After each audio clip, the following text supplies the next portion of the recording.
You are listening to The Pilgrim on the 405 with Will Christ. Join him as he and his guests discover how businesses thrive in California.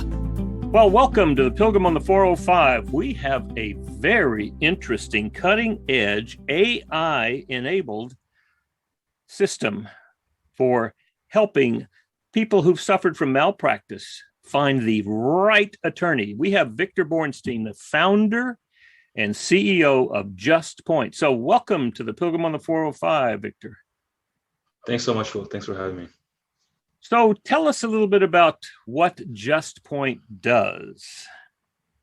Sure. So what we do right now, the first product is that we connect people who suffered a medical mistake and are looking for an attorney to the right attorney for them, for their case. And it's something that I'm sure that people have seen all those ads of attorneys on TVs and, bus stations, bus stops. And it's attorneys are spending a lot of money to market themselves. And those attorneys are not necessarily the best attorneys for each case. They're not necessarily the best attorneys for any case. They're just attorneys spending a lot of money marketing it. So it's difficult for the consumer, once they suffered something that they believe was a medical mistake, to find the right person for them.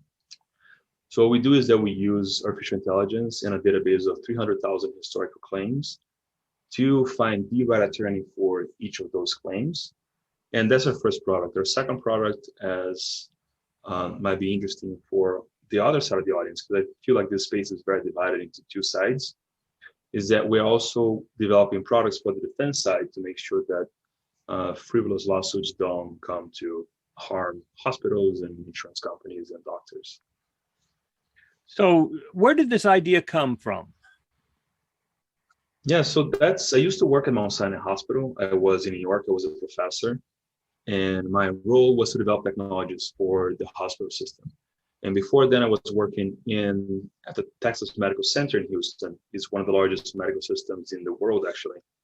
And doing the same thing, developing technologies for the hospital system, making sure that we could optimize operations, decrease medical mistakes.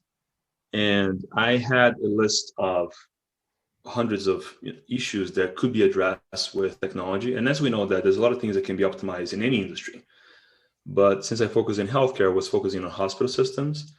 And I realized that the medical malpractice industry overall, it's very inefficient, not only all sides, the plaintiff side, the doctor side, it's very inefficient. And an industry that's so important and affects the lives of so many people in the United States should be optimized, and it should be making sure that you don't have too many false positives or false negatives, meaning lawsuits that are frivolous or they are receiving payouts, or lawsuits that are real and are not receiving payouts. So the idea was to, after I saw this over and over in the hospital system, how inefficient the medical malpractice system is, the idea was to jump out of the hospital and just build a company myself. And that was in mid 2018. So now it's going to be 3 years now.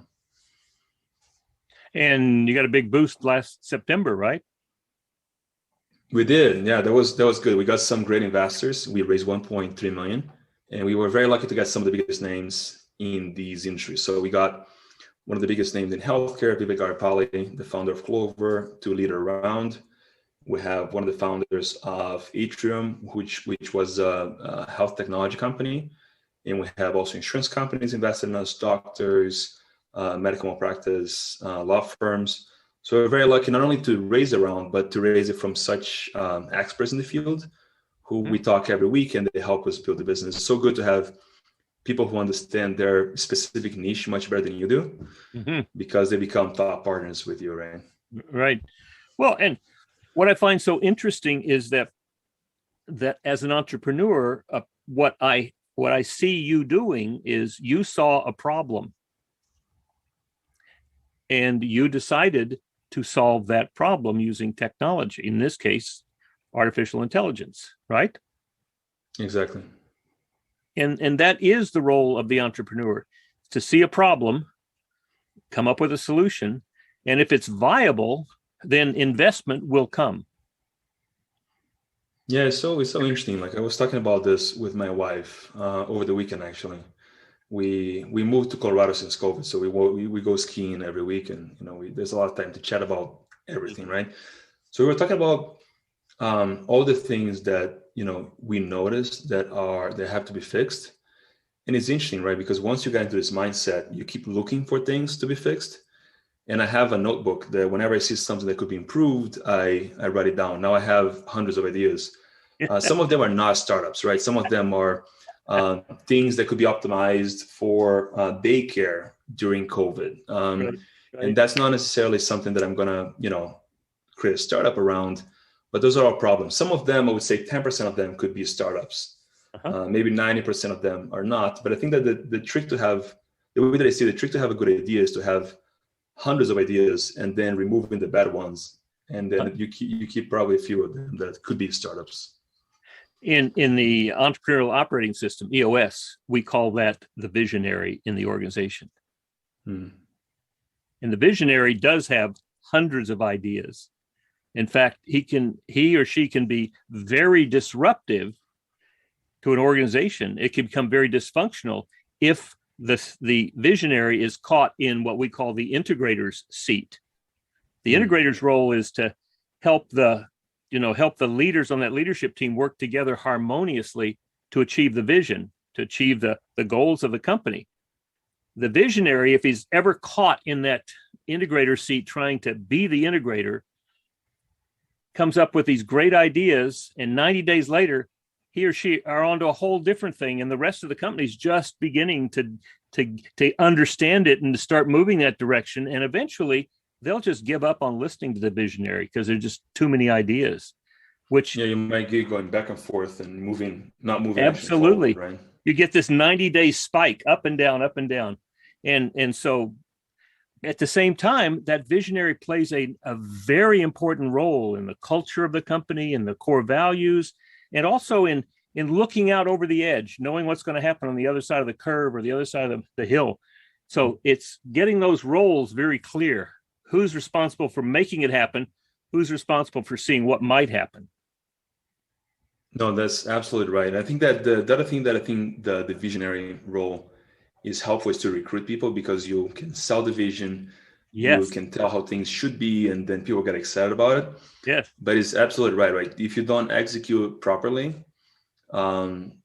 it's not something that's going to happen, right? You have to. Right. Everyone has ideas, right? But the capability of executing correctly. So in the team we have, it is interesting to detect who is who in that scale, and I think it's a scale, right? Some people are more this way, some people are more that way, some people are more in the middle.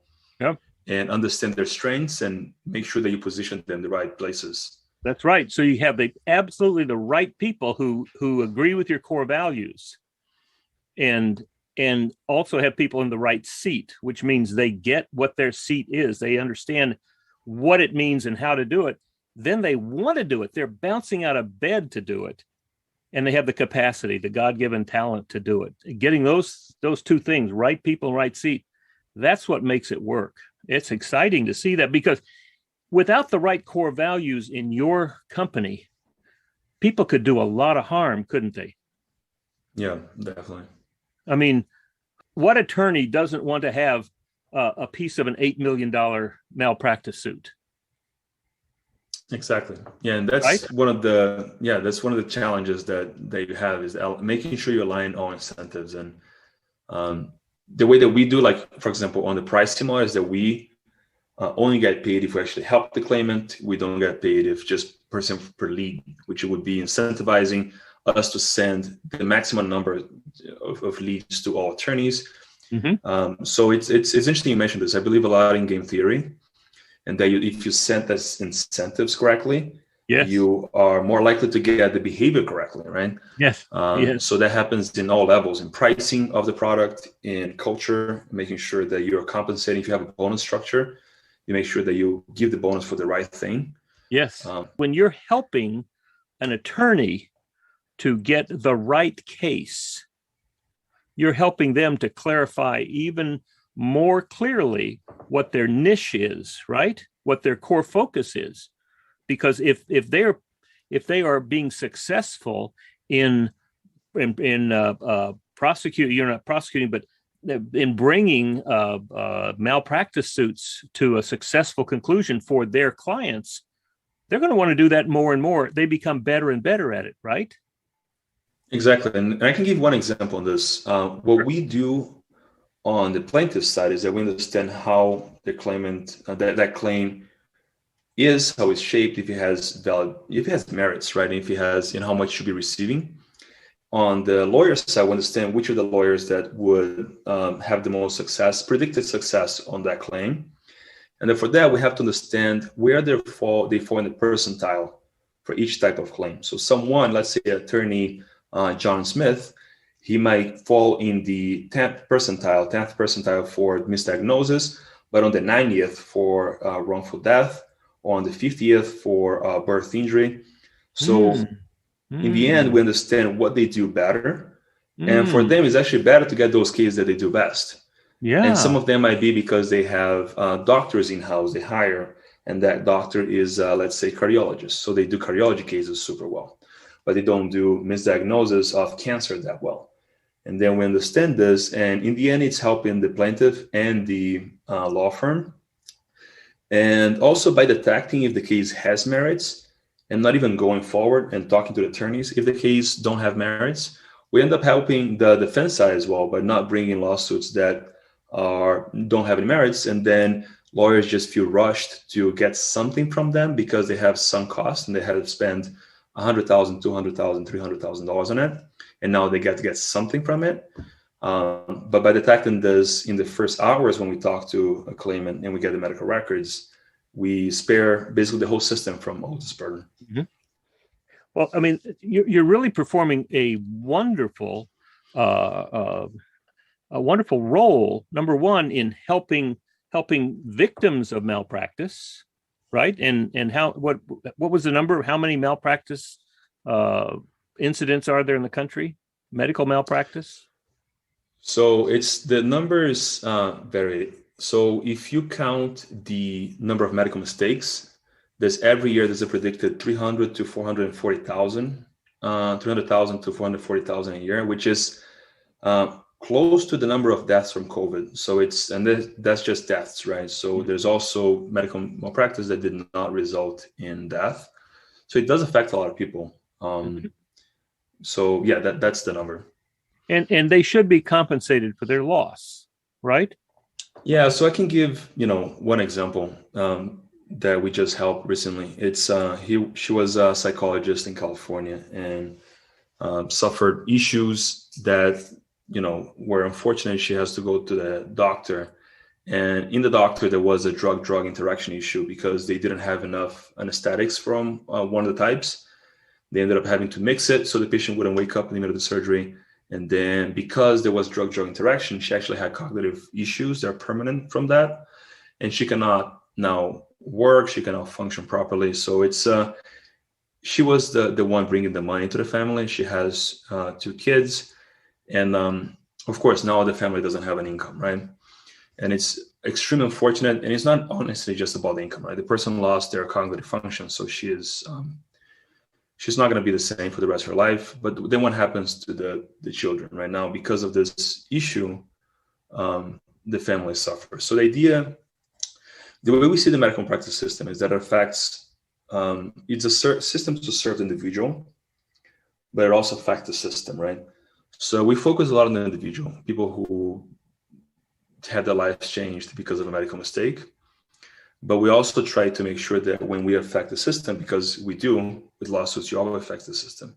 You create, as we were talking about game theory, you create behaviors that doctors might follow or not to prevent being sued, right? Mm-hmm. So how can we affect the system in a positive way as well, not just helping the individual? So often in the public mind, malpractice suits are either seen as frivolous, or they're seen as punishing bad behaviors in doctors, and so it's a punishment for the doctor. It doesn't have to be a punishment if it's an actual mistake or a bad choice. It doesn't have to be a punishment. It can be like what you're suggesting. It's a learning experience for the system, right? Oh, yes, don't do those things. Don't do those things. Yeah, so it's funny you mentioned this. So our technology allows us to detect potential medical mistakes in the future. Mm, So one of the things that we are now discussing is with hospitals to detect what had been mistakes they made, but had not been addressed yet. So hmm they can proactively address them before they become lawsuits, right? Because the idea is, how can we get feedback? So we know nowadays that 3% of doctors cause most of the mistakes. So over 50% of the mistakes are caused by 3% of doctors. hmm And sometimes they are a matter of re-educating. Sometimes just a side effect of a surgery that, another surgery should be done. Sometimes it's unavoidable. Mistakes happen. Everyone makes mistakes, right? But the ones that are avoidable, how can we prevent them? How can we teach the system so that changes? And then in the end, the doctor is not the one paying the lawsuit. They have insurance companies that pay for this the same way that I have my insurance for fiduciary duties with the company. But it's still unpleasant to be in a lawsuit, right? You don't want it to be in a lawsuit, especially if you didn't do or you believe you didn't do anything wrong. So how can we help those professionals not make the mistakes or not being targeted in the lawsuit? Because even if you made a mistake, as a hospital, there are things you can do proactively to mitigate the damages from that mistake, so the patient won't get angry and won't want to sue them. Well, and by giving that feedback to the system can then learn from it. Exactly. Now, another thing that I find very interesting is that when we have a multi-million-dollar suit or a multi-million-dollar judgment against a doctor, the doctor doesn't have to pay that multi-million-dollars. Often they don't. In some Right. states, it's not required to have insurance. In Florida, for example, it's not required to have for them to have insurance, but in most states it is. So Mm-hmm. yes, they're not the one paying for the lawsuit. That the It's lawsuit the is going to the insurance insurance company. company, Yeah. who covers all litigation costs, all uh, discovery, litigation costs, and potential payouts. And so the insurance company has a financial interest in having quality medical care, and the hospital and presumably the doctor have an interest in providing quality medical care. And when there's a mistake, it's valuable for all of those parties to know what the trends are, what the data is, what the long-term kind of picture is, so that they can begin to address that issue. Yeah, definitely. And that's, as I briefly mentioned, that's actually why we have in our investors, our shareholders, we have a few doctors actually. And we have two people from insurance companies, one insurance company, one C-level executive from insurance company, and people who understand, who worked in hospitals, because it is necessary to change this. Having 440,000 deaths a year from medical mistakes is something that has to change, not just because of medical malpractice, but because that's something that should not be happening, right? And they happen for a lot of reasons. So how can we help mitigate these issues? And in the end, mitigating the issue is better for everyone. It's better for the patient. It's better is the best thing for the hospital, for the doctor, for the insurance company. Maybe it's not the best thing for the plaintiff attorneys because they won't have the cases to litigate. But in the end, it's if we're making everyone prevent medical mistakes, it's a win-win for most people. So we're happy to look for mitigating those mistakes. Well, do you see the time when there will be zero malpractice experiences?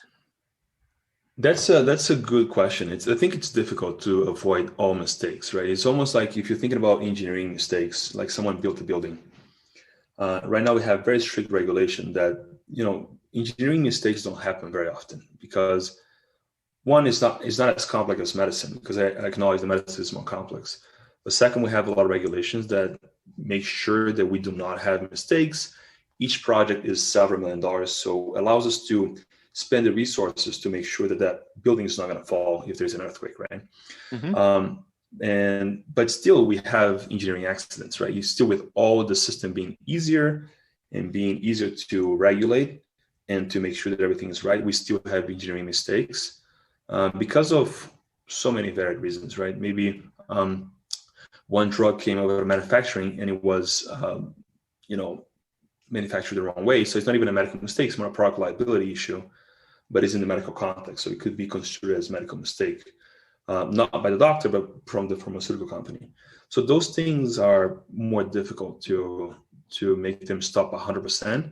However, if we can reduce it even by 50%, I feel like it would be an amazing win. For me, it's interesting because working in the space, we are training these algorithms, the AI, to detect past medical mistakes, right?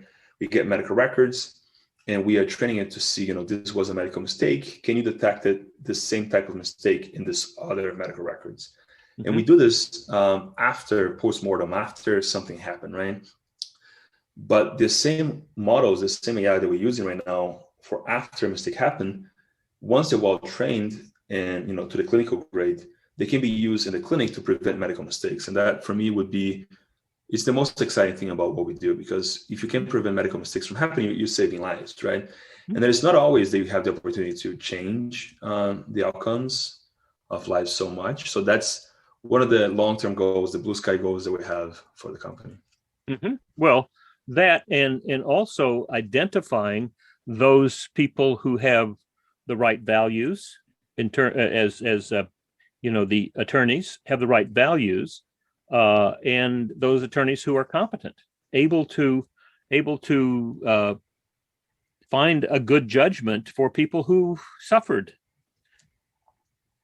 Exactly, and you have this review system for everything nowadays, right? For Uber drivers, which is a much lower stake situation. You're gonna take an Uber to your family member's house, and you have the reviews. You know how much you can trust that Uber driver.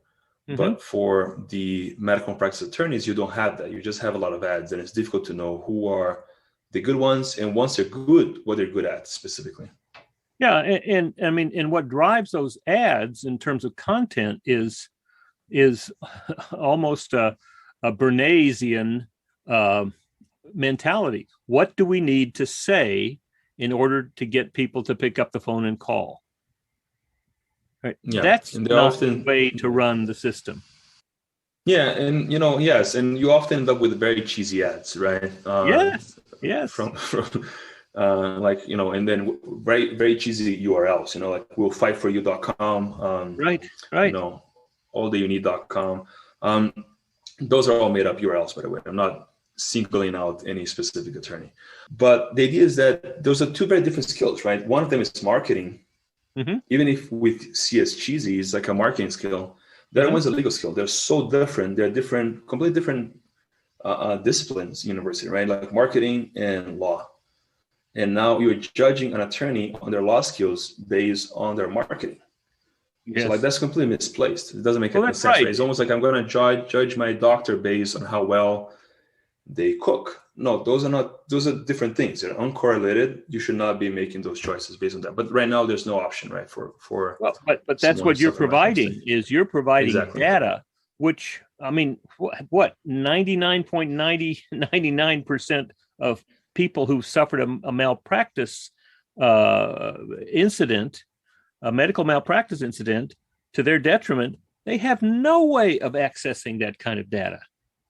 Yeah, only if you work in one of the insurance companies and you know this data. It's difficult to know, and so that's why we want to make it available. And then we make sure that one of our core values is transparency. So we share these insights every now and then with the media. So when we have, for example, we know that recently we noticed that whenever there's a surge and a spike in death especially from the elderly population because of COVID, and we're in the third spike of death in the US because of COVID. 2 to 2.5 months after that spike, you have a spike in lawsuits.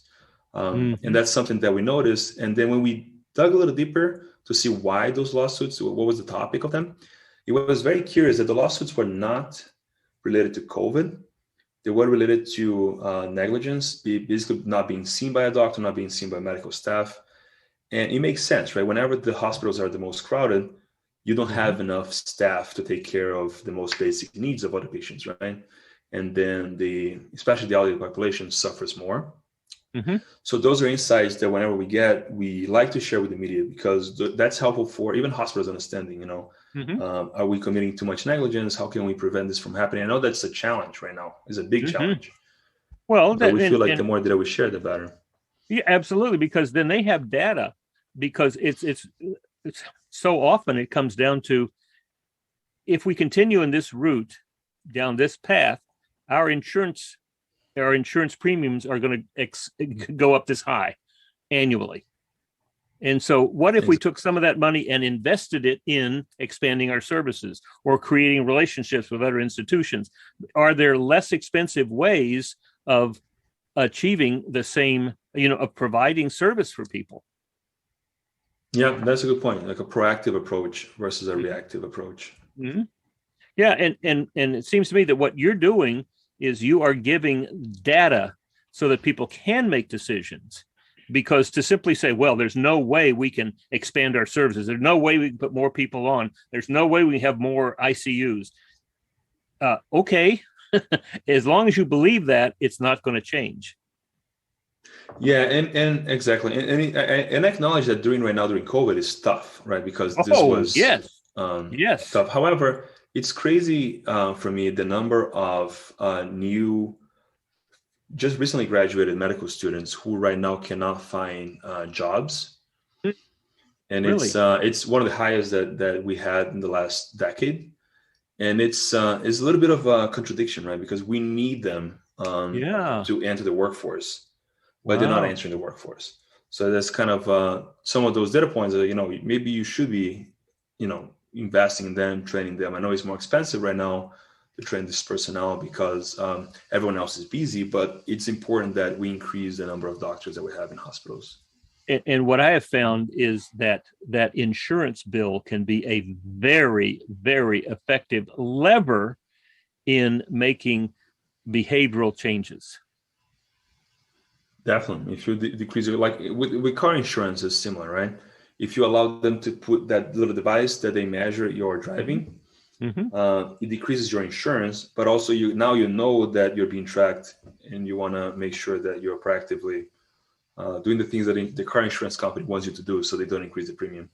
Well, one example is clergy sexual harassment issues. For years in churches, that was we want to deal with it behaviorally. We want to tell people not to do that.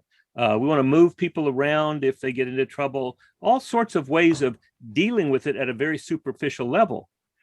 But along with that came a lot of lawsuits that, guess who had to pay? The church insurance companies had to pay it. And so when they finally said, we've had enough, you must stop this. If you do not educate your people about sexual harassment, you will not be covered by our church insurance. Boom! It changed everything. Yeah. People began to be educated every year. They had to get recertified. Behavior changes because of people who have a financial interest in seeing that behavior change. And I think you are providing the data. I think the insurance companies are going to, when they have your data, I think they're going to help doctors and health institutions make changes. Yeah, we strongly believe that, because it's in the end, it's helping everyone financially. So, there's a few different reasons for them to adopt it. We're actually also part of an accelerator from an insurance company in Hartford, Connecticut. And the idea is exactly that. Where as I mentioned, we have investors. We are part of an accelerator from insurance companies that credited to help companies that might help them, right? And the idea is that as the technology keeps evolving, it becomes even more appealing for the insurance companies to also adopt it. And I was talking this week to a specific trade publication for medical malpractice defense law firms and insurance companies. And that was the main pitch right now. We're working with the plaintiff side. We're helping them. It works. We've been growing at 16% a month, which is, good. We now have hundreds of law firms on the plaintiff side we're helping. And my pitch to them, I asked was, how can I help you guys? How can I, because I come from the defense side. I come from working in hospitals my whole life. My mom is a provider, so my whole family. So how can I help you all on this space? So right now, a few of them reached out. So now I'm talking to a few people. So that's great. Excellent. Because it makes me excited to help both sides. Well, yeah, it's the system. And it's amazing to me, just another example of how data changes the system. I mean, that's one of the 6 key competencies for this EOS system is You have the right vision and you share it with everybody. You have the right people in the right place. And then you have to have data consistently coming in. And when you see the health system as a system, then getting data that's consistent, that people can depend upon, and that the kind of enormous amounts of data can only be handled by AI, right? Yeah, it's too much data. It definitely for individuals, it's just it's just complicated. Someone's going to be buried in data. And I'm curious, you mentioned 2 of the principles right now, and you mentioned there are 4 more. Yes. I would be curious to hear a little bit more about the other 4 principles. Sure. The key competencies are, number 1 is people, vision. Getting 100% of the people knowing exactly where it's going. And you got to answer 8 questions in that vision. And the 8 questions are, what's your core values? And this is something that comes out of the leadership team itself. What are your core values? Number 2, what's your niche? What's your core focus? What's your 10-year target? Where are you going with this? What do you expect to achieve? What's your marketing strategy? Then what's your 3-year picture? What needs to happen in those short 3 years between now and the end of 3 years to get you toward that 10-year target? Once you have that, then it's fairly easy to have a 1-year plan. What do we expect our revenue to be, our profit, our measurables, and then 3 to 7 goals for the year. And then what are we going to do in the next 90 days? We call those rocks. What are the most important things we have to accomplish in the next 90 days? Because we're going to live in a 90-day world. 90-day world. We're going to work for 90 days, pick up our heads, take a look and make sure we still agree on all the answers to those 8 questions. Then, how did we do? What percentage of those 3 to 7 company priorities and then the 3 to 7 individual priorities, what percentage did we get to? And we want to get to 80% of those 100% done. We have a list of all the issues that we're going to deal with, and we have to deal with them a piece at a time, but we keep that list so the people are there. And then process. The 5th of those 6 key processes, 6 core competencies is process. Let's take the core processes in our company and let's document them. Now, not 70, 80 pages a piece, but 2 or 3, so that we have an entrepreneurial, 20% of the work to get 80% of the value. So document the process and then train people so that they're followed by all. Everybody follows the best and most effective and efficient and productive process. And then finally, the 6th one is traction. Now, it's, traction is at the bottom of the circle, vision's at the top. It's not a surprise that traction's at the bottom, because what we say is vision without traction is hallucination. So traction is we have a meeting pulse and rocks. So eventually everybody in the organization has at least one thing that they're going to get done in the next 90 days. We have a meeting every week, and we teach people how to make that meeting the most effective meeting possible. Same day, same time, starts on time, ends on time. All of my companies right now, all of my clients are doing these weekly meetings remotely. So they know exactly same agenda every time. Keep the company clear on how we're making progress and then solving issues. Those are the 6 core competencies that we believe, and we've seen when you get to 80% strong in every one of those 6 key, the problems just fall into being solved by strengthening each of those 6 key competencies. Yeah, and it's so important, right? The recording, the one about documenting, is something that we didn't do too much in the beginning, because things were changing, we were pivoting, and now, now we're just thinking, oh, we should have done earlier. So now we're going back and documenting everything, because now, as I mentioned, we're growing from a team of 10 to 40 within this year. And as you have to bring a lot of people, you have to have things documented, right? Otherwise, if all the knowledge is passed by word of mouth, you're going to spend so much time just training everyone, and people cannot necessarily easily remember all the things. So it's good to have everything documented. So we're doing this now, but I realized that maybe if I had done it 6 months ago, it would have been we would be in a different spot. Yeah. And so we want to document it, and then we want to train people so it's followed by all, right?